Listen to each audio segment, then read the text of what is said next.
오늘 말씀은 요한복음 12장입니다. 요한복음 12장 37절부터 50절 말씀까지, 요한복음 12장 37절부터 50절 말씀까지입니다. 신약성경 169면에 있습니다. 제 성경책으로는 신약성경 169면에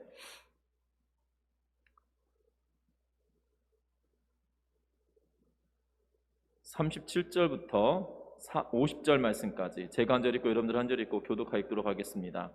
이렇게 많은 표적을 그들 앞에서 행하셨으나 그를 믿지 아니하니 선지자 이사야의 말씀을 이루려 하심이라. 이르되 주여 우리에게서 들은 바를 누가 믿었으며 주의 팔이 누구에게 나타났나이까 하였더라. 그들이 능히 믿지 못한 것은 이 때문이니 곧 이사야가 다시 일렀으되 그들의 눈이 멀어 것이고 공고하게 하셨으니 이는 그들로 하여금 눈으로 보고 마음으로 깨닫고 돌이켜 내게 고침을 받지 못하게 하려 함이라 하였음이더라. 이사야가 이렇게 말한 것은 주의 영광을 보고 주를 가리켜 말한 것이라. 그러나 관리 중에서 그를 믿는 자가 많되 바리새인들 때문에 드러나게 말하지 못하니 이는 출교를 당할까 두려워함이라. 그들은 사람의 영광을 하나님의 영광보다 더 사랑하였더라. 예수께서 외쳐 이르시되 나를 믿는 자는 나를 믿는 것이 아니요 나를 보내신 이를 믿는 것이며 나를 보는 자는 나를 보내신 이를 보는 것이라. 나는 빛으로 세상에 왔나니 무릇 나를 믿는 자로 어두움에 거하지 않게 하려 함이로다. 사람이 내 말을 듣고 지키지 아니할지라도 내가 그를 심판하지 아니하노라. 내가 온 것은 세상을 심판하려 함이 아니요 세상을 구원하려 함이로다. 나를 저버리고 내 말을 받지 아니하는 자를 심판할 이가 있으니 곧 내가 한 그 말의 마지막 날에 그를 심판하리라. 내가 내 자의로 말한 것이 아니요 나를 보내신 아버지께서 내가 말한 것과 이룰 것을 친히 명령하여 주셨으니 나는 그의 명령이 영생인 줄 아노라. 그러므로 내가 이르는 것은 내 아버지께서 내게 말씀하신 그대로니라 하시니라. 아멘. 우리 좌우에 계신 분들 가족들과 함께 인사 나누고 말씀 나누겠습니다. 사랑하고 축복합니다. 사랑하고 축복합니다. 아주 오래전에 있었던 이 유머 관계된 책을 보다가 참 재미난 일이 있었습니다. 옛날에 어느 시골 노인이 서울 사는 딸네 집에 찾아왔습니다. 그런데 이 서울이 몇 년 사이에 어찌나 많이 변했는지 이 집이 저 집 같고 저 집이 이 집 같고 이 골목을 돌아서면 똑같고 저 골목으로 돌아서도 똑같고 계속 똑같은 곳만 나오게 되었다는 겁니다. 그때 지나가던 친절한 젊은이가 이 어르신에게, 노인에게 무엇을 도와드릴까요? 라고 하면서 다가왔습니다. 노인은 딸네 집을 찾아왔는데 도무지 어느 집인지 모르겠다고 사정 이야기를 했습니다.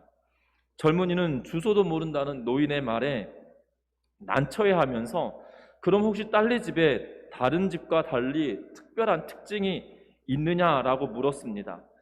그러자 노인은 한참 생각하였습니다. 그러면서 무릎을 탁 치더니 이제 됐다라고 하면서 굉장히 기쁜 표정으로 그 젊은이에게 말을 한 겁니다. 있었지 말고 내가 그때 기억해두기를 참 잘했어. 우리 딸네 집 담장 위에 누런 고양이 한 마리가 앉아 있었다네 라고 하면서 이 노인이 그 젊은이에게 말을 하였다는 겁니다. 그것 가지고 집을 찾을 리는 만무하였습니다. 이 청년이 아무리 젊고 생각이 빠릿빠릿하다 할지라도 그 어떠한 단서도 없는 딸네 집을 찾는다는 것은 한강 백사장에서 바늘을 찾는 것과 다를 바가 없을 것이고 이 서울에서 김서방을 찾는 것과 다를 바가 없을 것입니다. 분명한 것은 이 노인이 뭔가 변하지 않는 것에 관심을 두고 그것에 집중하고 그것을 표적으로 삼았다라면 어찌 보면 그 집을 찾았을 수도 있을 것 같습니다. 그런데 움직이고 또한 내 마음대로 움직이는 누런 고양이를 그 딸의 특별한 것으로 생각했다라는 것이 너무나도 어처구니 없는 일인 것이지요. 우리는 이러한 내용을 보면 웃기다라고 하면서 우스운 이야기, 유머와 같은 이야기다라고 치부할 수 있는데, 중요한 것은 우리가 인생을 살아가는 동안에도 우리가 어떠한 목표, 또한 우리가 어떠한 이 사물을 두고 변할 것을 우리의 목표로 두고 있다라면 우리나 오늘 이 책에 등장하고 있는 노인이나 다를 바가 없다는 사실입니다. 특별히 우리가 이 땅의 삶을 살아가면서 신앙생활 안에서도 마찬가지입니다. 내가 믿음으로 살아간다라고 말함에도 불구하고 믿음의 근거가 예수 그리스도가 되지 않으면 아무것도 아니란 사실입니다. 내가 믿는다라고 말함에도 불구하고 예수 그리스도가 내 삶의 주인이고 예수 그리스도께서 내 인생의 주인 되신다는 사실들이 고백되어지고 믿어지지 않는다라면 누런 고양이가 그 집의 특징이라고 믿는 노인과 다를 바가 없다는 사실입니다. 나사렛 목수 예수, 그가 바로 메시아란 사실입니다. 유대인들은 예수님께서 예루살렘으로 입성하실 때에 호산나 호산나 찬송하리로다 다윗의 자손 예수여라고 하면서 환호하며 찬양하며 열광했었습니다. 그럼에도 불구하고 예수님이 십자가에 달릴 그런 상황에 처하였을 때는 그 누구도 예수님을 막아서지 않았다는 것이지요. 만왕의 왕이다라고, 아니 다윗의 자손 예수여라고 하면서 우리의 왕이 되어달라고 외쳤지만 결국 한순간에 모든 것은 무너져 버렸던 것들을 보게 되어집니다.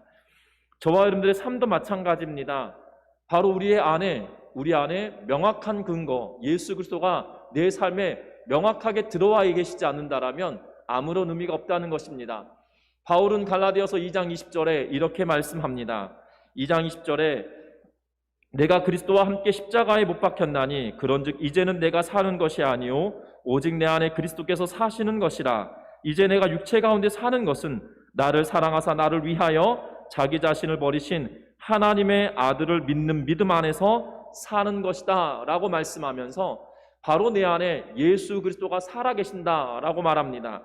그리고 예수 그리스도와 함께 내가 죽었고 예수가 부활하심으로 말미암아 나도 부활하였다. 그리고 예수가 내 안에 살아계신다라고 바울은 고백하며 살고 있다는 것입니다. 우리 안에 바울과 같이 내 안에 예수께서 계시지 않는다라면 아무런 의미가 없다는 것이지요. 오늘 성경 말씀을 보면 오늘 이스라엘 백성들이 환호하고 외쳤지만 오늘 성경 말씀의 14절 오늘 말씀 보면 37절 말씀에 예수님께서 이렇게 말씀하십니다. 이렇게 많은 표적을 그들 앞에서 행하였으나 그를 믿지 아니하니 라고 하면서 예수님께서 수많은 표적들을 행하시고 많은 기적들을 행하셨습니다. 가나의 혼인잔치에서 물이 포도주로 변하게 하셨습니다. 그리고 38년 된 병자도 낫게 하셨습니다. 그리고 보리떡 5개와 물고기 2마리로 5,000명을 먹였던 기적의 사건들 또한 그들이 경험했습니다. 그리고 왕의 신하의 아들이 병들었을 때 말씀으로만 고쳐주셨던 것도 경험하였습니다.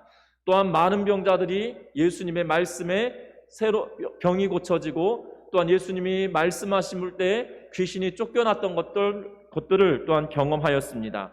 그런데 그들의 예수를 믿지 않았다라고 요한은 그들을 평가하고 있다는 것이지요. 이렇게 많은 표적을 그들 앞에 행하였다. 그러나 그들이 그를 믿지 않았다라고 말씀하고 있다는 것입니다. 왜 예수님을 믿지 않았던 것일까요? 왜 그들은 예수님을 믿지 않았던 것일까요? 중요한 것은 표적을 보았다라면 믿는 것이 당연할 것인데 그들은 믿지 않았다라고 성경은 이야기합니다. 믿음은 표적 때문에 우리 마음속에 들어와지는 것이 아니라는 것입니다. 특별히 표적 때문에 예수 그리스도가 우리 마음에 들어왔다라면 우리는 표적 없으면 예수님을 믿을 수 없을 것입니다. 그러나 표적 때문에 예수 그리스도를 믿는 것이 아니라 우리의 마음에 그분을 어떻게 담느냐에 따라 달라진다라는 사실입니다. 사람들은 고난받는 예수 그리스도, 십자가에 죽으실 예수 그리스도를 원하는 것이 아니었습니다. 예수님을 바라고 원하였던 것은 무엇이었냐면 정치적인 메시아였다는 사실입니다. 지금 로마의 압제를 받고 있는 그들에게 필요한 것은 다른 이가 아니라 바로 로마로부터 독립시켜줄 메시아를 기다리고 있고 그리스도를 기다리고 있었다는 사실입니다. 그런데 표적을 행하고 능력을 행하였지만 그들에게 있어서만큼은 예수가 로마로부터 독립을 시켜주고 또한 로마의 횡포로부터 해방시켜주기를 기대하고 고대하였으나 그렇게 되지 않았다는 것입니다. 중요한 것은 그들이 예수 그리스도를 온전하게 받아들이지 못하였던 이유는 그들의 마음이 닫혀져 버렸기 때문이고, 그들이 닫힌 마음 때문에 하나님을 알 수도 없었다라고 성경은 이야기하고 있는 걸 보게 됩니다. 우리는 하나님의 마음을 알고 이해하고 있었던 사람에 대하여 성경은 이야기합니다. 특별히 사무엘상 1장 9절부터 18절 말씀에 보면 어떠한 말씀이 등장하냐면, 한나가 하나님의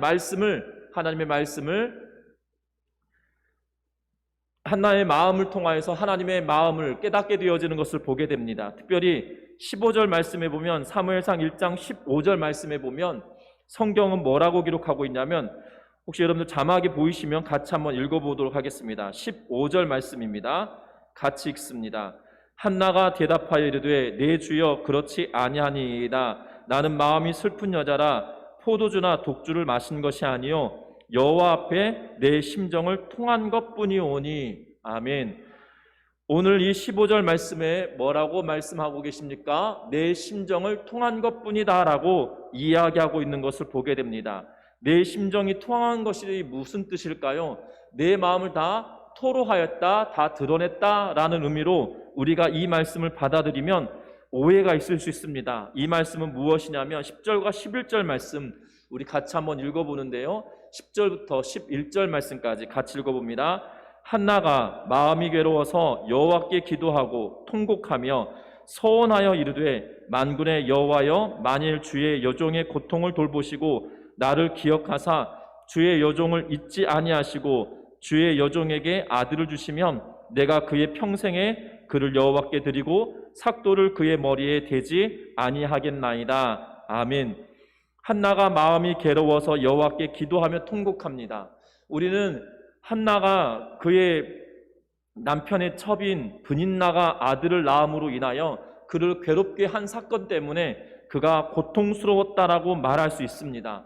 그래서 그가 괴로웠다라고 말할 수 있습니다. 그래서 우리가 앞에서 읽었던 15절에 여호와 앞에 내 심정을 통한 것뿐이오니라고 하는 이 말씀을 이렇게 해석할 때도 있습니다. 그것도 맞을 수 있지만 저는 그렇게 해석하지 않습니다.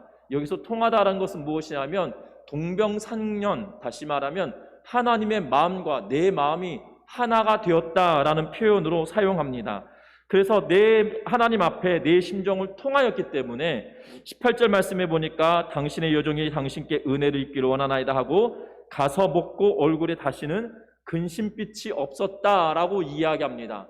결국 하나님의 마음과 내 마음이 통하였기 때문에 더 이상 이제 근심하지 않는다라고 말하고 있다는 것이지요. 우리가 여기서 볼 수 있었던 것은 앞에서 읽었던 10절과 11절 말씀에서 그 실마리를 찾을 수 있습니다. 한나가 마음이 괴로워서 여호와께 기도하고 있다라고 말합니다. 그것도 통곡하며 기도했다라고 말합니다. 그러면 여러분들 아들을 원하여서 간절히 기도하고 하나님께 구하여서 아들을 구했다라면 여러분들 상식적으로 그 아들을 하나님께 드리겠냐 이 말입니다. 아니라는 것이죠. 하나님께 아들을 달라고 정말 분인나가 고통을 주기 때문에 그 고통 속에서 내가 살아가는 것이 힘들어서 하나님께 아들을 달라고 기도했다라면 하나님께 아들을 내어드리겠습니다라고 말하는 것은 옳지 않다는 겁니다. 그런데 중요한 사실은 한나가 마음이 괴로워서 하나님께 기도하고 통곡하였던 이유는 바로 앞에서 말씀드렸던 것처럼 동병상련이라는 말씀이죠. 한나는 지금 아들이 없어서 괴롭습니다. 분인나가 아들을 낳음으로 인하여 그를 괴롭게 합니다. 그리고 아무리 아들이 없음으로 말미암아 그의 인생이 고달파졌습니다. 하나님은 어떠한 상황입니까? 이 사사시대에는 사무엘상은 사사시대에 쓰여지고 마지막 사사가 사무엘이다라고 말하는데요, 사사시대에 살아왔던 그 사람들이 바로 하나님의 사람 그 한 사람이 없어서 이스라엘 백성들이 유리방황하고 있는 그 상황을 하나님께서 목도하고 계셨어야 됐다는 사실이죠. 하나님의 마음이 한나의 마음과 같아서 하나님, 나에게 아들을 주신다라면 하나님의 사람이 없는 이때에 내 자식을 하나님의 사람으로 내어드리겠습니다라고 고백하고 서원하고 있는 장면이 바로 이 내용이란 사실입니다. 하나님의 마음을 알 때 내 마음이 하나님께 드려지는 것이고, 하나님의 마음을 내가 깨달을 때 내가 하나님께 내 삶을 내어드릴 수 있다는 사실입니다. 이사야 선지자도 마찬가지였습니다. 이사야서 6장 8절 말씀에 뭐라고 기록합니까? 이사야서 6장 8절에 내가 또 주의 목소리를 들으니 주께서 이르시되 내가 누구를 보내며 누가 우리를 위하여 갈구 하시니 그때에 내가 이르되 내가 여기 있나이다 나를 보내소서라고 하면서 고백합니다. 하나님께서 탄식하며 말합니다. 마지막 때 탄식하며 말합니다. 내가 누구를 보내서 우리를 위하여 누구를 보낼까라고 이야기할 때 하나님의 마음을 아는 이사야가 뭐라고 고백합니까? 내가 여기 있습니다. 나를 보내주십시오라고 고백하고 있다는 사실이죠. 여러분들, 우리의 신앙은 바로 하나님의 마음을 알 때, 우리가 그 마음, 하나님의 마음을 알 때 내 마음속에 하나님의 마음을 깨닫게 되어진다는 사실입니다. 그러면 우리는 어떻게 하나님의 마음을 알 수 있냐는 것입니다. 한나가 기도할 때 하나님의 마음과 통하였습니다. 이사야도 하나님의 성전에서 기도할 때 하나님을 만남으로 하나님의 임재하심을 경험함으로 인하여 하나님의 마음을 깨닫게 되었다라고 성경은 이야기합니다. 그러면 우리는 하나님의 마음을 어떻게 알 수 있냐 이 말입니다. 그것은 다른 것이 아닙니다. 고린도 교회 성도들에게 보낸 편지를 보면 2장에 성령이 너희 안에 있음을 너희가 알지 못하느냐라고 이야기하며 성령이 우리 안에 있는 이유에 대해서 말씀합니다. 너희 안에 성령이 있음을 우리가 어떻게 아느냐? 하나님의 마음은 예수 그리스도를 통하여서 그를 죽이심으로 그를 믿는 자에게 구원의 은혜를 덧입혀 주시겠다고 하는 하나님의 계획이 있었다는 거죠.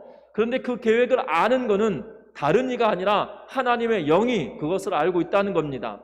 하나님의 영이 그것을 알고 있어서 그 하나님의 영이 너희 안에 있지 않으면 너희가 그것을 어떻게 알았으며 어떻게 믿었으며 그 영이 너희 안에 있지 않으면 어떻게 그것을 깨달을 수 있었겠느냐라고 하면서 바울 사도는 고린도 교회에 보내는 편지 2장에 보면, 고린도전서 2장에 보면 그러한 뉘앙스로 이야기하고 있다는 사실이죠.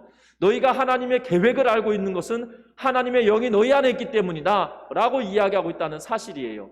다시 말하면 우리 안에 하나님의 영이 임하였기 때문에 하나님의 마음을 알 수 있다는 겁니다. 중요한 사실은 그 하나님의 마음을 아는 하나님의 영이 내 안에 계시기에 그 하나님의 말씀 앞에, 하나님의 영 앞에, 성령 앞에 우리 자신을 내어놓고 하나님의 뜻대로 우리의 삶을 내어드리며 살아갈 때 가능하다는 사실이에요. 그런데 우리는 하나님의 마음을 알고 있음에도 불구하고 성령이 내 안에 계심에도 불구하고 내 인생의 삶을 하나님께서 원하시고 기뻐하시는 대로 드리는 삶이 아니라 내 뜻대로 삶을 살아가기 때문에 하나님을 내가 온전하게 받아들이지 못한 것처럼 여기고 살 때가 더 많다는 사실입니다. 여러분들, 우리의 심령에 하나님의 영이 우리 안에 계시기에 그 하나님의 영이 우리에게 원하시는 대로 하나님의 말씀 앞에 순종하며 살아가는 은혜가 있으시기를 주의 이름으로 부탁드립니다. 하나님을 우리의 마음에 담는 것은 다른 것이 아니라 내 안에 성령이 계시기 때문에 당연히 담아지는 거란 사실이에요. 그런데 우리가 어느 것에 순종하기로 결단하느냐에 따라 우리의 마음이 달라진다는 사실입니다. 성령이 원하는 대로 우리의 마음을 드리고 내가 순종하고 살아간다라면 우리가 더욱더 하나님의 마음을 깊이 알아가게 될 것이고, 내 인간의 생각에 순종하고 내 인간의 생각에 따라가며 살아간다라면 하나님의 뜻과 상관없는 삶을 살게 되어진다는 사실이죠. 여러분들 기억하셨으면 합니다. 유대인들은 그들의 생각대로 원하는 메시아를 구하였기 때문에 결론적으로는 표적을 행하였던 예수 그리스도였다 할지라도 예수 그리스도를 온전하게 받아들이지 못하고 믿지 못했다는 사실이에요. 저와 여러분들은 어떠한 삶을 살기를 원합니까? 예수 그리스도를 온전하게 믿음으로 말미암아 그 믿음 가운데 거하는 삶을 살아가는 우리 모두가 되시기를 주의 이름으로 부탁드립니다. 하나님의 마음을 내 마음속에 담고, 다시 말하면 하나님의 영이 내 안에 계셔서 하나님의 마음대로 하나님의 마음에 합한 삶을 살기를 결단한 사람들에게 나타나는 특징은 무엇이냐면 다른 것이 아니라 하나님의 영광을 위하여 살아가게 되어진다라고 성경은 이야기합니다. 우리 오늘 요한복음 12장 42절과 43절 말씀 같이 한번 읽어보겠습니다. 42절부터 43절 말씀입니다. 그러나 관리 중에도 그를 믿는 자가 많되 바리새인들 때문에 드러나게 말하지 못하니 이는 출교를 당할까 두려워함이라. 그들은 사람의 영광을 하나님의 영광보다 더 사랑하였더라. 아멘. 오늘 말씀에 보면 이렇게 말합니다. 41절에 이사야가 이렇게 말한 것은 주의 영광을 보고 주를 가리켜 말한 것이다 라고 말합니다. 중요한 것은 하나님의 마음을 내 안에 담고 살아가는 자들의 특징은 다른 것이 아니라 하나님의 영광을 위하여 삶을 살아가는 자들이라는 것이지요. 하나님의 영광을 드러내게 되어져 있습니다. 여러분들 믿음의 삶을 살아갔던 수많은 믿음의 선배들의 모습을 보면 그들이 하나님의 살아계심을 드러내고 나타내며 살아갔던 사람들이었다는 사실입니다. 저와 여러분들 기억하셨으면 합니다. 말씀대로 믿음으로 살아냈던 믿음의 선배들 가운데 여러분들 기억나는 분들이 있다라면 그분들은 믿음의 뜻대로, 하나님의 뜻대로 삶을 살아가기를 결단하고 결정하며 살아갔던 사람들이라는 것이지요. 그러함으로 말미암아 그들의 인생을 통하여 하나님의 살아계심을 드러내고 하나님의 영광을 드러내고 하나님의 존재하심을 나타내며 살아갔던 자들이라는 것입니다. 우리가 나 같은 죄인 살리신 주은의 놀라와 라고 하는 이 어메이징 그레이스라고 하는 찬양을 지었던 뉴턴에 대하여 우리는 너무나 잘 압니다. 노예 수송선을 몰았던 이 선장이었던 그가 하나님의 은혜를 깨달음으로 말미암아 그것을 포기하고 전적으로 하나님을 섬기기로 결단하며 살아갔더니 그의 영향을 받아 윌버포스가 결국 노예 해방 정책을 펴게 하는 그러한 놀라운 일들을 행하고 있는 것을 보게 되어집니다. 이 땅의 삶을 살아갔던 그리스도인들도 마찬가지입니다. 한국 초대교회 성도들도 마찬가지였고요. 또한 믿음으로 살아갔던 사람들의 행적들을 보면 정말 하나님은 살아계시는구나라고 고백할 수밖에 없는 그러한 상황으로 만들어갑니다. 우리가 잘 알고 있는 장기랴 박사가 그러한 삶을 살았습니다. 주기철 목사님도 그렇게 살아왔습니다. 또한 수많은 믿음의 선진들도 그렇게 살아왔다는 사실입니다. 믿음의 삶은 결국 하나님의 영광을 위하여 살아가게 되어져 있다는 것입니다. 그런데 하나님의 영광을 위하여 살아가는데 그러면 어떠할 때 우리가 이렇게 믿음으로 살아낼 수 있고 어떠할 때 그 영광을 드러낼 수 있냐는 것입니까? 다른 것이 아니라 오늘 말씀해 보니까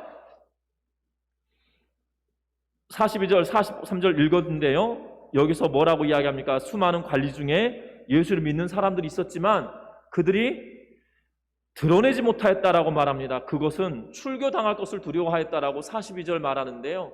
그러면서 그 출교를 당한 것이 두렵다라고 이야기하면 43절에 이렇게 말합니다. 그들은 사람의 영광을 하나님의 영광보다 더 사랑하였기 때문이다라고 말합니다. 사람의 영광보다 하나님의 영광을 더 사랑하여서 나타나는 것은 무엇이었습니까? 내가 예수 믿는 사람이다 라고 말하지 못하였다는 거예요. 관리 중에 그를 믿는 자가 많되 드러나게 말하지 못하니 나 예수 믿어 라고 드러내게 말하지 못하였다고 말합니다. 하나님의 영광보다도 사람의 영광을 더 취하였기 때문에 이러하였다라고 말합니다.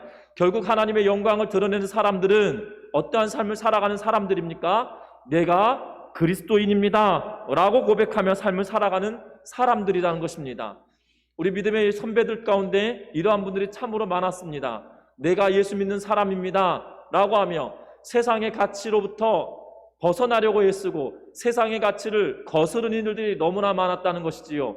앞에서 말씀드렸던 주기철 목사님이 왜 주기철 목사님이다라고 우리에게 알려져 있습니까? 신사참배를 반대하며 투옥당하고 고통당하였던 그때에 신사참배하라고 하는 것을 거스르며 신사참배를 반대하였던 일 때문에 그가 더 우리에게 알려진 것이 아니겠습니까?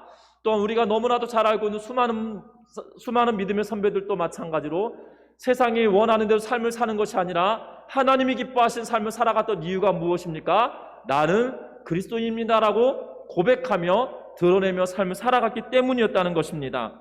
특별히 저와 여러분들 잘 알아야 합니다.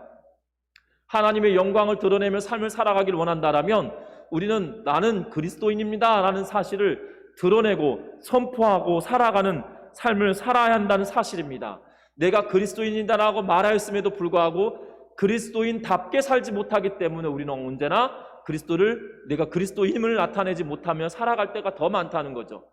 내가 세상 가운데 살아갈 때 내가 그리스도인답게 삶을 살아내고 있다라면 내가 그리스도인인 것을 드러내고 나타내기가 부끄럽지 않다는 사실입니다. 중요한 것은 우리의 환경과 상황의 문제가 아니라 내가 어떠한 삶을 선택하고 내가 그리스도인이라고 고백하며 삶을 살아가고 있느냐가 더 중요하다는 사실이에요. 우리의 지금 살아가는 환경과 상황은 내가 그리스도인입니다라고 드러내고 고백하고 선포하며 살아가기를 부끄럽게 만드는 시대이지만 분명한 것은 내가 그리스도인임을 드러내기에 합당한 삶을 살기를 간구하며 나아가는 은혜가 있으시기를 주의 이름으로 부탁드립니다.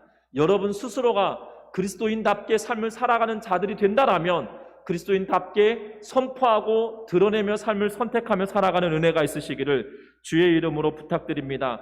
중요한 것은 우리가 가는 곳에 어둠의 권세가 떠나가게 된다는 사실입니다. 내가 그리스도인입니다라고 선포하며 살아갈 때 사회는 분명하게 변화되어진다는 사실입니다. 내가 하나님의 말씀 앞에 내가 그리스도인입니다라고 선포하고 내가 하나님의 말씀을 따라 살아가기 시작하면 우리의 삶 가운데 내가 서 있는 그곳에 모든 문화와 상황과 환경들이 바뀌어 가게 되어진다는 것입니다. 전에 사역할 때 가슴 아팠던 집사님 한 분이 계신데요. 어떤 분이시냐면 어렸을 적부터 신앙생활을 잘 하셨던 여자 집사님이셨습니다. 지금 조금 올해 80이 되시는 분이시니까요. 젊은 어린 나이에 당시만 하더라도 올해 80이시니까 18, 19에 시집을 가셨다고 합니다. 그런데 시집을 가서 신앙생활을 하려고 하는데 시댁 식구들이 얼마나 반대하고 얼마나 힘들게 하시던지 신앙생활하기가 너무나도 힘들었다고 합니다. 그러던 중에 남편 몰래 또한 식구들 몰래 성경을 가지고 성경을 읽다가 어느 날 남편에게 이 성경 읽는 것을 들켰다고 합니다. 그러자 그 남편분이 그 성경책을 이 부뚜막에다 던져서 불태워버렸다고 해요. 그런데 그 집사님이 그 성경이 너무나도 아깝고 내 마음이 무너지는 것 같아서 그 재들을 다 끄집어내다가 물에 타서 마셨다라고 하는 증언을 들은 적이 있습니다. 그러면서 그렇게 힘들었지만 믿음으로 버티고 살아내려고 애썼다라고 말합니다. 그런데 놀라운 것은 그 집사님의 자녀 가운데 목회자도 계시고요. 그 자녀분 가운데 믿음으로 살아내는 믿음의 사람들이 너무나도 많이 나타났다고 하면서 내가 믿음을 지켰는데 내 삶과 내 주변이 전에는 믿는 사람이 적었지만 이제는 믿는 분이 더 많아요 라고 고백하는 집사님을 본 적이 있습니다. 여러분들 이런 일들은 여러분들 자주 들었던 많은 믿음의 선배들 가운데 이런 이야기를 하신 분들이 참 많으실 겁니다. 내가 믿지 않는 집에 시집을 가서 내가 믿지 않는 집에 장가를 가서 내가 믿지 않는 곳에 갔지만 하나님의 말씀대로 살아가려고 애썼더니 하나님이 우리 가정과 우리 가문을 믿는 사람들로 바꾸어 주셨다라고 이야기하고 있다는 거죠. 저희 아버님도 이 학창시절에 예수님을 믿게 되었던 믿음의 1세대셨습니다. 모든 형제들도 온 가족들도 예수를 믿지 않았는데 아버지부터 시작하여서 믿기 시작하였더니 나중에는 할머니도 믿게 되었고 나중에는 안 믿는 사람보다 믿는 형제가 더 많다라는 그런 이야기를 저도 전에 들었던 것을 기억합니다. 여러분들 우리는 믿음으로 살아낼 때 내가 그리스도인이라는 것을 나타낼 때 내가 드러낼 때 어떠한 영향력이 나타나냐면 바로 이러한 영향력은 나타납니다. 어둠의 권세가 장악하고 있는 그 땅에 하나님의 능력이 임하게 되어지고 또한 죽음의 권세가 그 가운데 있던 곳이 생명이 살아나는 새 생명의 역사가 일어나는 장소로 바뀌어진다는 겁니다.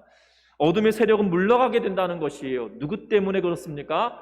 바로 믿음으로 살아내려고 하는 그리스도인입니다라고 고백하며 선포하며 살아가는 그 사람으로 말미암아 그렇게 시작되어지고 새로운 변화와 역사는 이루어지게 된다는 사실입니다.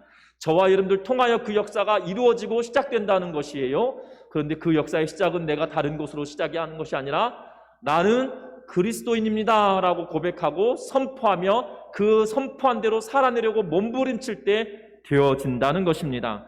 여러분들 이 고백과 함께 선포하며 고백한 대로 살아내는 믿음의 성도들 되시기를 주의 이름으로 부탁드립니다. 그러면 우리는 왜 이런 놀라운 일들이 일어나냐는 것이지요. 내가 예수 그리스도를 믿음으로 말미암아 나는 그리스도인 되었습니다 라고 선포하고 내가 그리스도인 되었습니다 라고 선포한 대로 그 고백대로 삶을 살아가면 왜 이런 일들이 벌어지게 되냐는 것이지요. 어둠의 권세가 물러가고 그 상황이 바뀌어지고 홀로 믿었던 곳이 이제는 예수 믿는 사람들이 더 많이 늘어나는 그런 상황이 벌어지는 이유가 무엇이겠냐 이 말입니다. 예수님은 우리들에게 그 말씀을 가르쳐 주십니다. 왜 그러한 일들이 벌어집니까? 44절과 45절 말씀 같이 읽어봅니다. 예수께서 외쳐 이르시되 나를 믿는 자는 나를 믿는 것이 아니요 나를 보내신 이를 믿는 것이며 나를 보내는 자는 나를 보내신 이를 보는 것이니라. 나를 보는 자는 나를 보내신 이를 보는 것이니라. 아멘. 예수를 믿는 것은 예수님을 믿는 것이 아니라 하나님 아버지를 믿는 것이다. 예수를 보는 것이 나를 보는 것이 아니라 예수를 보는 것은 곧 나를 보내신 이 하나님 아버지를 보는 것이다 라고 이야기합니다. 그러면서 46절에 뭐라고 이야기합니까? 나는 빛으로 세상에 왔나니 무릇 나를 믿는 자로 어둠에 거하지 않게 하려 함이로다 라고 말씀하고 계시는 거예요. 다시 말하면 예수 그리스도를 믿는 것은 하나님을 믿는 것이고 예수 그리스도를 바라보는 것은 하나님 아버지를 바라보는 것이라고 이야기하고 있어요.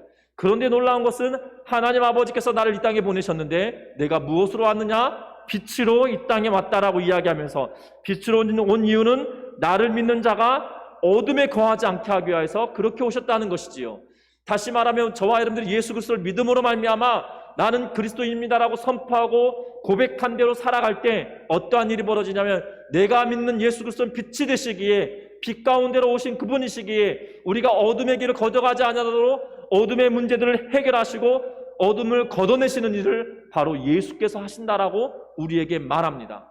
여러분들 어두운 밤에 불을 켜면 어둠은 물러가게 되는 것처럼 예수 그리스도를 믿는 믿음을 가지고 살아가는 자가 나는 그리스도인입니다 하고 선포하며 선포한 대로 삶을 살아갈 때 마치 어둠을 물러내는 빛과 같이 그 지역을 싹 바꾸게 되는 역사가 일어나게 되는 이유가 바로 예수 그리스도 때문이라는 것이에요. 저와 여러분들 삶 가운데 이러한 은혜를 날마다 기억하고 경험하는 은혜가 있으시기를 주의 이름으로 부탁합니다. 여러분들 주변의 환경과 상황이 내가 예수 그리스도를 믿는 그리스도인입니다라고 선포한 대로 고백한 대로 삶을 살아내기 시작할 때 역사는 일어나게 된다는 거예요. 내 안에 그리스도가 살아계신 것을 확인하고 내 안에 그리스도가 살아계심을 경험하게 된다는 거예요. 그 일로 말미암아 내 주변과 환경이 바뀌어지고 변화된다는 사실입니다. 우리는 그러한 것들을 경험하지 못할 때가 더 많아요. 왜 그렇습니까? 내가 고백한 대로 살지 않기 때문이죠. 내가 믿음 있다라고 말함에도 불구하고 믿음 있는 것처럼 살지 않기 때문이에요. 여러분들 잘 아셔야 되는 것은 내가 믿음 있다라고 이야기하면 믿음 있는 것을 드러내며 살아가는 은혜가 있으시기를 주의 이름으로 부탁드립니다. 믿음은 우리는 말로 하는 게 믿음이 아니에요. 믿음은 내 행실의 열매를 드러내는 것이 믿음이란 사실입니다. 우리는 믿음에 대해 오해합니다. 내가 마음으로 믿었기 때문에 다 됐다라고 끝났다라고 생각하는데요. 아니라는 사실이에요. 예수님은 분명히 말씀하십니다. 누가복음이나 마태복음을 통하여서 열매 맺지 않은 나무마다 찍어 불에 던지우니라라고 이야기합니다. 누가는 분명하게 말합니다. 많은 나무들이 있지만 그것이 좋은 나무인지 나쁜 나무인지 무엇으로 알 수 있냐면 열매를 통하여 안다라고 이야기하면서 열매를 어떻게 맺었느냐에 따라 달라진다라고 이야기하며 믿음은 열매를 맺는 것입니다. 믿음은 말로 끝내는 것이 아니라는 것이에요. 그러하기에 그리스도인답게 삶을 살아냄으로 말미암아 예수 그리스도의 영향력이 이 땅 가운데 드러나며 나타나며 살아가는 은혜가 있으시기를 주의 이름으로 부탁드립니다. 예수 그리스도를 믿는 믿음이 우리 안에 있고 내 삶 가운데 드러나면 우리의 인생은 역전시키는 인생이라는 걸 기억하며 하나님의 뜻을 이루어가는 믿음의 권속들, 믿음의 성도들 되시기를 주의 이름으로 부탁드립니다. 말씀을 맺으려고 합니다. 저와 여러분 이 땅의 삶을 살아갈 때 내 안에 예수가 살아계시는지, 내 안에 예수님께서 정말 살아계시는지 날마다 확인하며 살아가는 은혜가 있기를 바랍니다. 내 안에 예수가 살아계시는 것은 다른 것이 아니에요. 내 안에 성령이 계시기에 하나님의 마음을 내가 알 수 있다는 거죠. 하나님의 마음은 성경을 통하여 우리에게 끊임없이 보여주시고 끊임없이 선포하시고 끊임없이 알려주셨다는 거예요. 하나님의 말씀대로 내 몸과 마음과 뜻이 옮겨가고 있느냐, 내 행동이 하나님의 말씀 따라 살아가고 있느냐, 내 언행이 하나님의 말씀대로 살아가고 있느냐, 내 행동이 하나님의 말씀대로 살아내고 있느냐, 내 마음가짐이 하나님의 말씀대로 살아가고 있는지 날마다 확인하고 점검하는 은혜가 있으시기를 주의 이름으로 부탁합니다. 참으로 어려울 수 있습니다. 우리 말 한마디 던지는 것도, 내가 하나 몸짓으로 하는 것도, 내 마음을 움직이는 것도 내 뜻대로 될 때가 더 많거든요. 그러나 하나님은 원하십니다. 무엇을 원하냐? 하나님의 마음을 아는 하나님의 영이 우리 안에 있기에 하나님의 말씀에 순종하는 삶을 살기를 원하는 마음이 크시다는 거예요. 그 마음이 우리 안에 있고 말씀대로 살아가는 능력이 내 안에 충만하여져서 그 뜻대로 살아가는 자들에게 내가 그리스도입니다라고 선포할 수 있다는 것이고, 그 선포하며 살아가는 그 자리가 변화의 시작이 되어지는 자리고 역전을 시키는 장소가 되어진다는 것이고, 나로 말미암아 새로운 삶이, 새로운 영향력이 그 가운데 드러나고 나타나기 시작한다는 거예요. 저와 여러분들 분명한 것은 그런 능력을 가진 자가 바로 저와 여러분이란 사실을 기억하면서 구주 예수 그리스도를 마음에 담아서 살아가는 우리 모든 전미중학교 성도님들 되시기를 주의 이름으로 부탁합니다. 결국 그래서 이 땅의 삶을 살아갈 때 내가 서 있음으로 말미암아 그 지역 사회가 변화되어지고, 내가 서 있음으로 말미암아 그 지역이 새로운 영향력을 주는, 선한 영향력을 끼치는 우리 모든 성도님들 되시기를 주의 이름으로 부탁드립니다. 찬양하겠습니다.